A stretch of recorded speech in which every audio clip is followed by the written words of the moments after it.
2027 का पहला शाही स्नान मकर संक्रांति को 14 जनवरी 2027 को होगा।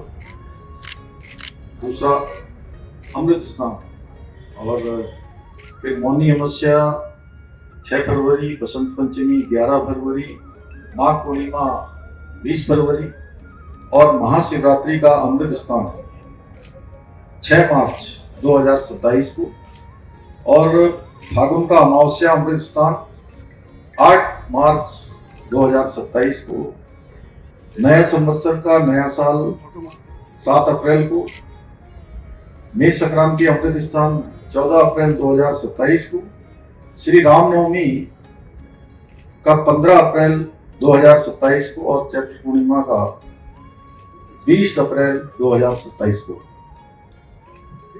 हाँ, जी, हाँ तो बोल रहे हैं। हाथ खड़े कर दो।